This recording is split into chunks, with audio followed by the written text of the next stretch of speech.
Welcome to this really special career conversation that I recorded with my friend, colleague, BioBuilder master teacher, Carlos Vera. He is a remarkable faculty member who works both in California as well as in Mexico. And in this conversation, we spend time talking about how his work has changed as a result of COVID and the amazing work that he is doing to make things better in his world, his town, his local community. I hope you enjoy the conversation very much.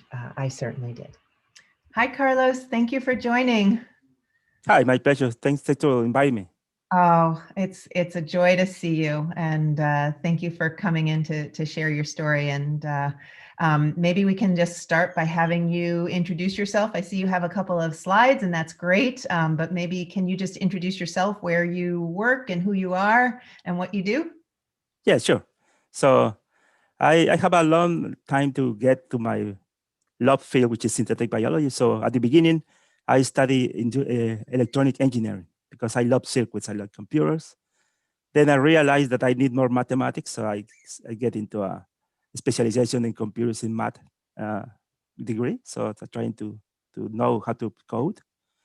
And then I get in love with biology and medicine. So I study the medicine, general practice medicine at UABC in Mexico. And then I get my PhD and Master in Science at UCSD. And because I received a fellowship from Mexico, I need to come back to Mexico and give back whatever I have learned to my students. So I come back to Mexico and then teach different topics in the UABC and other schools in Tijuana. In general, they are related to molecular biology and synthetic biology. And then I become an instructor of C.O.S.M.O.S. C.O.S.M.O.S is the California Summer School of Mathematics and Science, which is a cluster in which teach synthetic biology. Everything was possible because I meet with Natalie, and she teach me how to teach synthetic biology without any resources, because we have some resources in Mexico. And right now I am working as a subdirector of the School of Medicine at UABC Tijuana. So the principal thing is that we have a lot of resources in the university, and we have a big challenge in Mexico, which is COVID impact our country. So we need to do something. As you know, the health system is really collapsed. And today we don't have any vaccination available to the country. So we need to do something to help people. So let me give you just some overview. What kind of city is Tijuana? Tijuana is the end of the migration. So everybody comes from Central America, South America, trying to cross to the United States. They cannot cross, so they get trapped in Tijuana. So we have a very close to 2 million population. Nobody knows which is the exact number, because we have so many migration there. And we have an emergency dispatch center to attend the emergencies. And the interesting thing is we only have 13 ambulances. So you can imagine what kind of problems we have with only 13 ambulances for 2 million people. So, and we only have 6 ambulance bases. And before COVID, we only had 1 public hospital. And after COVID, this hospital has been converted to COVID-only hospital. So we lose our trauma hospital. So we have a real disaster in Mexico due to the collapse of the health system and the lack of resources from hospitals and ambulance. So we say, okay, what we can do? We can help. We can help trying to distribute better the few resources we have. So we work together with University of California, trying to produce a software platform in which we can manage the calls and we can dispatch the ambulance in an intelligent manner. So we have a mobile app that the EMTs, they have in their ambulance, and the dispatcher has a web app in which we can know where they are, and we can optimize the ambulance relating to the calls of emergency. So this is good because then we can manage the time and reduce the response times. We know this is getting good because the students that did this application, they won the first prize in the Global Health Big Ideas concurrence in Berkeley, and they won the Audience Award in the Border Innovation Challenge, and they applied for the Audacious Project. They don't want, but they were in the last 10 finalists, which is very, very impressive for them. So right now we have this app available in English, Spanish, and Portuguese, and this is free. This is open source. We offer this application for any emergency system in Latin America, so they can use it to better manage their ambulance service. So the other thing we did in Mexico is the 911 emergency calls were completely overwhelmed. So we work together with the government trying to help them. So we train our students, or medicine students, so they can work as emergency advisors, providing medical and psychological advice for people that used to have COVID and they want to transport their patient, but we don't have ambulance. So they work 24/7. So from April to September, we received maybe 20,000 calls for help. So that's very a lot of work, and dispatch close to 2,600 ambulance. And we give the people advice what to do at home, because sometimes they do not know what to do, or they don't have any instruments to follow up the health of their relatives. So using this EMS track solution, we were able to manage the ambulance. Then we develop algorithms to optimize the location of the ambulance so we can know where the ambulance must to be to reduce the time. And at the same time, we share data with the Red Cross, and we discovered that a lot of people was dying at home. And the reason was that they have silent hypoxemia. And we don't have oximeters. So we do something using telemedicine, just asking to the people to take a deep breath and then count to 13. And based on the time and the number they can reach, we have a scale, which is the estimated oximetry, because they don't have oximetry at home. And then we were able to help people. At the same time, we installed some telemedicine platforms so we can see them, because it's very hard to give advice just by telephone. So we try to use more technology to help people at home. So then later we work with UCSD trying to make intelligence of this data to know where the emergency calls come from. And we receive all the emergency calls from Baja California in our university system, and then share the information with the Colegio de la Frontera Norte, which are people expert in geography and social issues. And we discovered that the calls come from the more vulnerable places in Tijuana. So we share the data with the health department, and they relocalize in different places the fiber clinics in order to be close to the people. So this is the first time I see that the government listened to the scientific data, and they really do something, not by experience, but by the scientific data. At the same time, we don't have, in May and June, we don't have any way to have a PCR lab in Tijuana. So we modify our molecular biology lab trying to offer this service to the people. And we have limited capabilities, but we are offering this PCR testing free of charge for the people in the health system and university population. So we contribute to the testing. At the same time, we were trying to understand how the accidents and how the emergency happens, trying to do preventive medicine and trying to do something else. Then many of the students and faculty in our university get COVID. So we have hundreds of people that did rehabilitation. And our problem in Mexico is, you can see this is the ICU unit. You see a lot of fancy equipment around one patient. And I take the liberty to take off the equipment that we don't build or design in Mexico. So we have a problem. In Mexico, we don't have technology. We don't have industry to produce biomedical devices. So we need to do something, because otherwise this is very expensive, and we need to buy instruments and wait in line to get ventilators in May and June for Mexico. So we get together with students, with people. They are doing very interesting things without any funding. So we help them. By example, my former student, which is Isaura, she is from biomedical engineering at Tijuana, and she was trying to help people with cerebral palsy. So she is using just 3D printers to produce personalized devices with child with cerebral palsy or muscular dystrophy. And we can expand this approach to help people with problems with lung problem with rehabilitation, so we can help them to the recovery. So we want to produce a lab in which we can build devices for physical therapy and lung therapy for people after COVID. So our idea is to promote this and promote the research and development.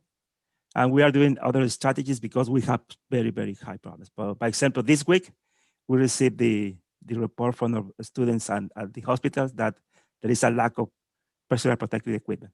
We make an effort before to provide them with equipment, but we need more equipment because the government doesn't have the resources to provide them with equipment. They are in the last of the list, and they don't have even vaccination for them. So we are fighting for them because we need them to be working in the proper situations.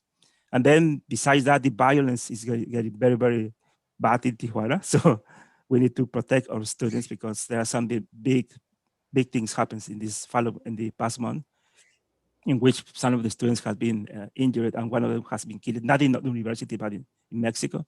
So we want to protect them because people is very violent against them, even because they think that they transmit COVID or they are not working as fast or as good as possible because they don't have equipment. So we need to protect them. So the idea is that now we are dealing with politics, violence, pandemics, war. So we can have better conditions for our sons or doctors, so they might study science, medicine, engineering, and maybe their children may perform art, music, poetry. They will enjoy the benefits of synthetic biology very soon. So I think this is a big challenge that we have to overcome, and we are sure that we are going to overcome it. And after that, we can come back and do many, many good things in Mexico, I think. So that's the overview of these situations.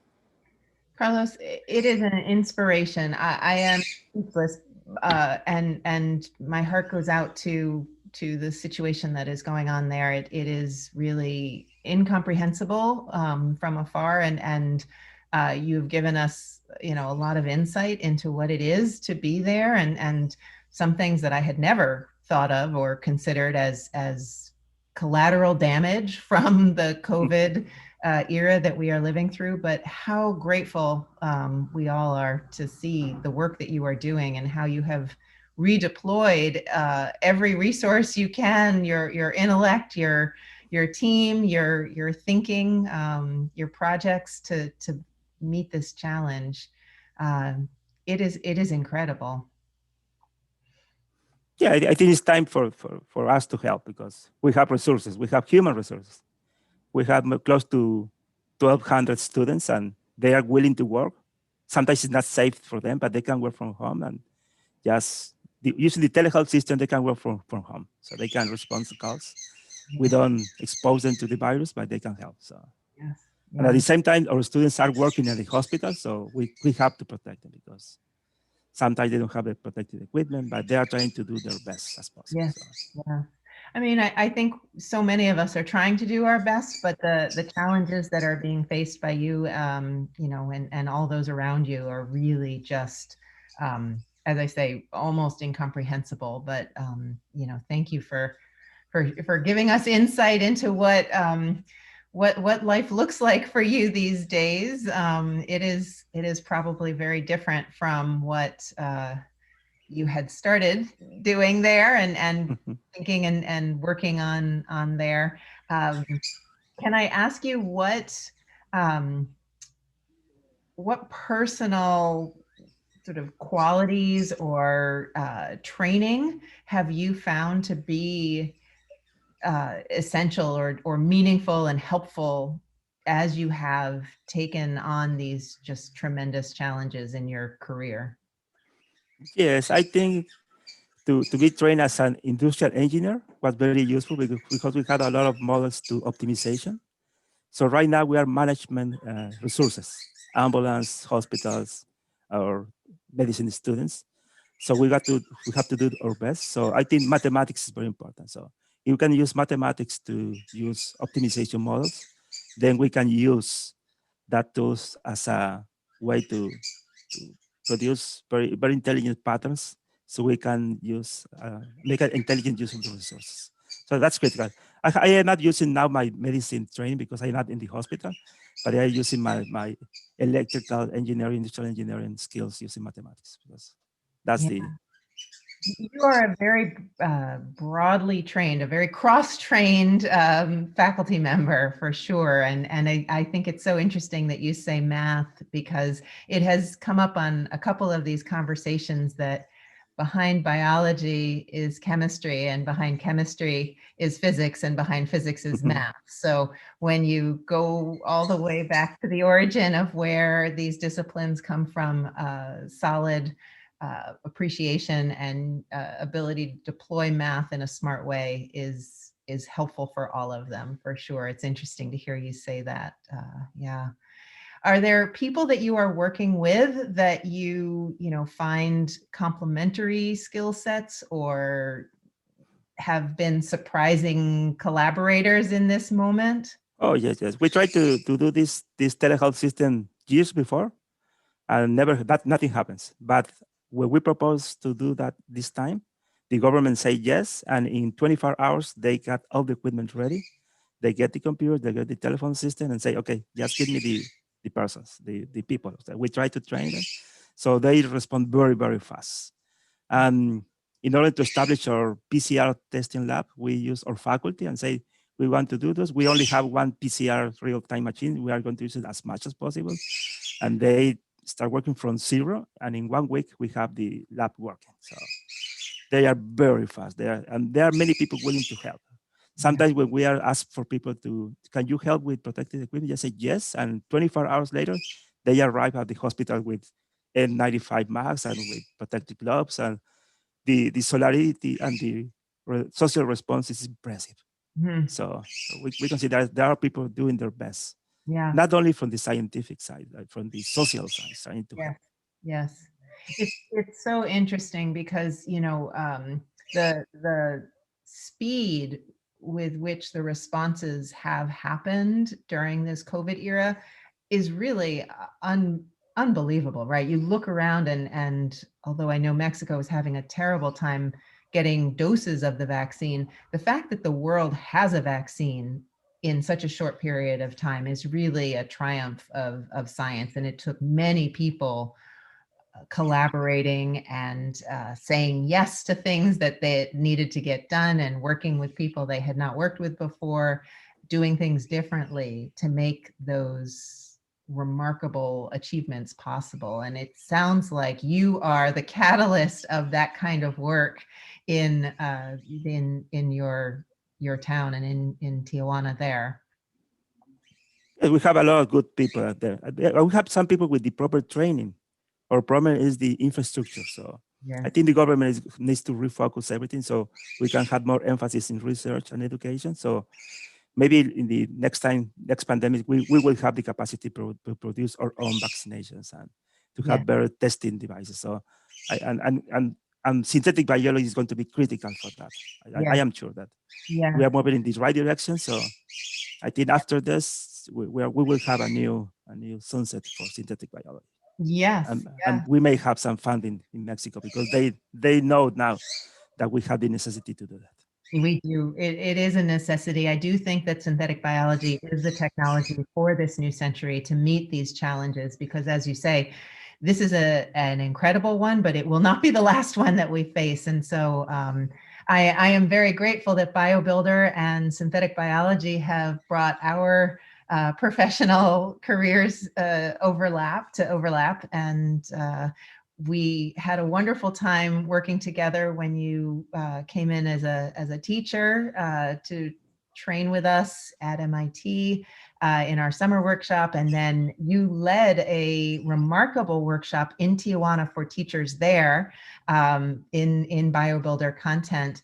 Do you want to share what you remember about that project and about that time? Oh, I remember Rebekah. Rebekah was so happy and so enthusiastic. So we love her. I think she is the best teacher we ever had. So Rebekah Rebekah is one of our BioBuilder master teachers. She's an incredible high school teacher working so very hard, and she loves teaching other teachers. We were very delighted that you guys could pair up and engage in that workshop in Tijuana. Yes, I remember the enthusiasm from the students.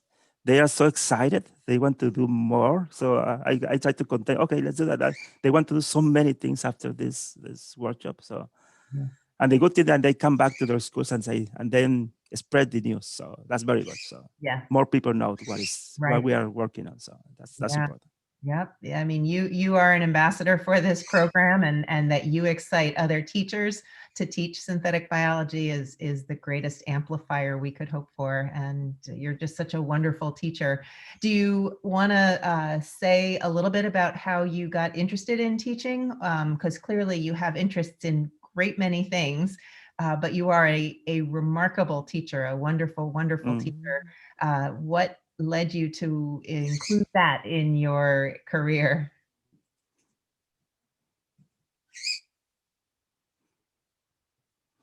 So I think that I started to love teaching when I was learning first aid. So after I get my first aid course in Rosarito, they allowed me to get into in an ambulance. So I was so afraid to make a mistake. So I want to learn more. And after I learn more, I want to the other people have the excitement to help. So I can see their eyes. So, oh, can I do that? So the nice thing to teaching is that sometimes you provide it with tools. So if they use the tools and these tools are used to save lives, they are so happy. They feel fulfilled. So what I like more of teaching is their eyes. Their eyes is making it sparkly when they discover or understand a new concept. And then I discovered that this is give me happiness. So I say, okay, I am going to do this all my life because I want to spread the happiness in people, Yeah. share with the knowledge. And after they have the knowledge, they can do things for others. So I think it's a very good to have impact. So that's the reason I love to teach. Yes, I could not agree more. It is such a joy when you hear the class just humming along and knowing that you have sparked something in the students who are in the room. And teachers, when you train other teachers, it is particularly joyful because teachers are wonderful learners. And so I am looking forward to the time when we can be back in person and working you know, in the same location, but think that the online work at least gets us to include teachers who wouldn't normally be able to be in the room with us and students who couldn't travel or be in the same location. Yes, I think we can access other people that doesn't have the means to be there. So Yeah. I think this is an opportunity to expand our horizon. Yeah. So before we close out a little bit, just this conversation, are there things that you wish you knew when you were, say, in high school or younger, before you went on this journey, this path towards this interdisciplinary work and the teaching and the social application of biotechnology? I think I wish to know more mathematics and know how to code, because that gave me a very, very, very powerful to do many things in many fields. So if I can come back and start again, I begin with mathematics. And Well, all the math teachers have you've brought a big smile to their face. Thank you so much. It's amazing.